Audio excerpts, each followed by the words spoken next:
أهلا وسهلا.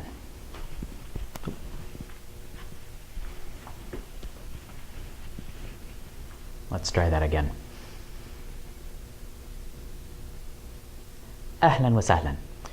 Right now, I want to talk a little bit about regular plurals and the ways that they function when they are part of an idafa, specifically if they're part of the idafa before the end. There is one little wrinkle in standard written Arabic about how they perform.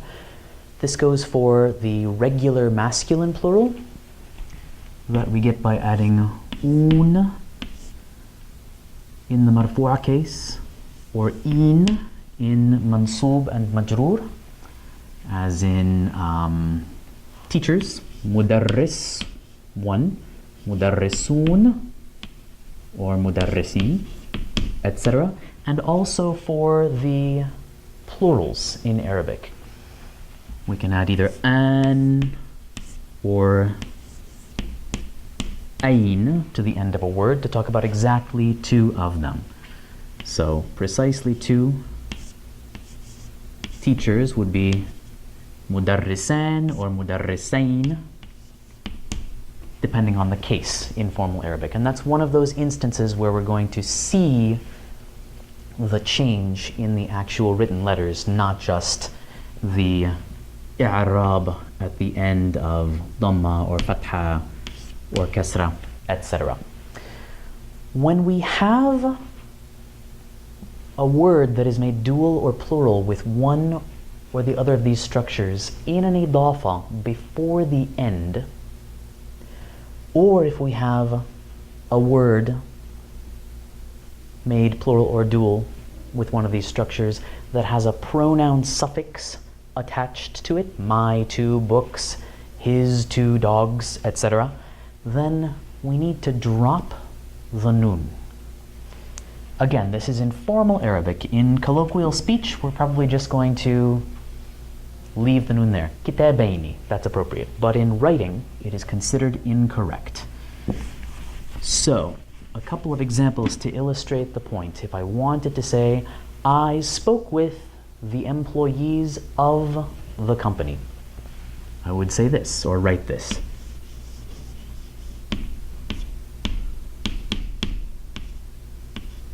تكلمت مع. Now, the employees of the company. We have an idafa there.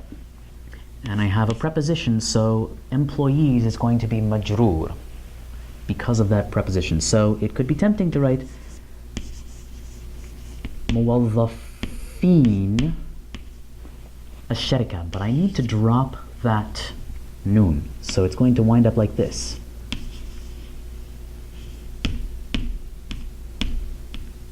موظفي الشركة.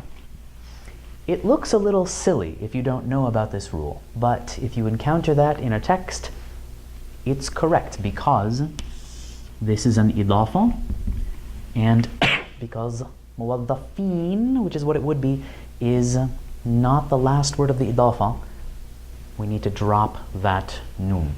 Let's look at another example. The employees of the company said that they like the director. We'll make that a jumla ismiya. We could do it as a jumla fa'liya, but let's make it a jumla ismiya.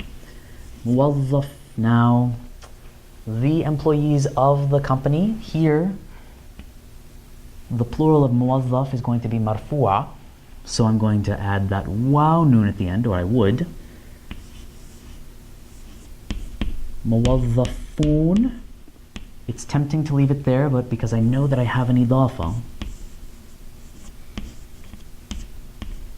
and muwazzafun is the first word, and I've got another one coming, I just chop off the noon at the end. موظفو الشركة قالوا إنهم, they said that they like the director.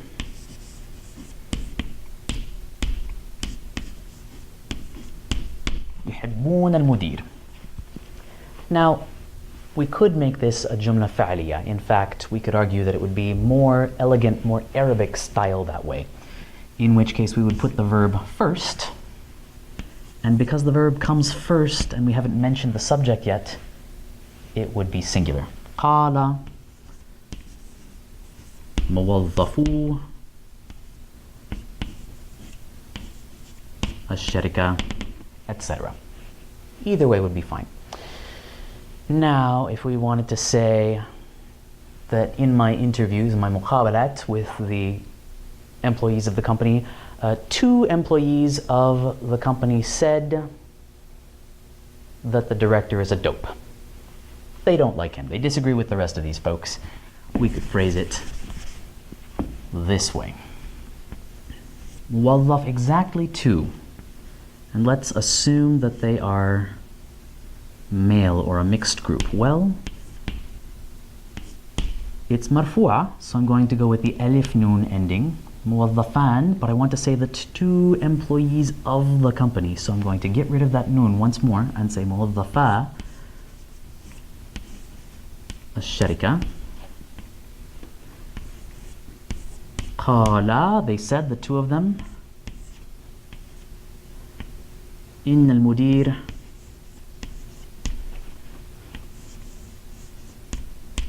بليد. One of many words we could say that someone is a bit of a blockhead.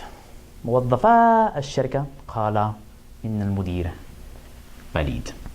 So once again, we would have that noon ordinarily, but we need to drop it under these circumstances. The other circumstances I mentioned is when we have a pronoun suffix on the end of one of these words. So if I wanted to say she spoke with her 2 friends, we would do it this way.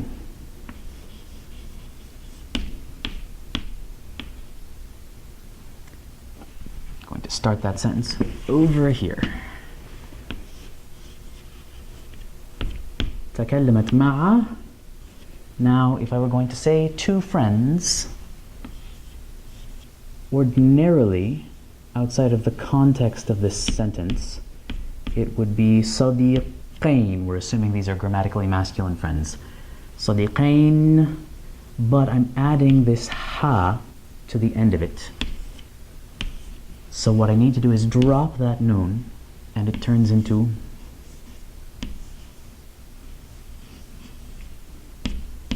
صديقيها. We need to make sure that our eyes don't register this ya as somehow the possessive pronoun for ana, صديقي, my friend, because that would give us a strange double meaning. صديقيها, my friend or her friend, who knows? What we've got here is a dual, but with the noon sliced off because we have a pronoun suffix coming at the end. One little wrinkle to watch out for as we work towards becoming fluent and fluid readers and writers of Arabic.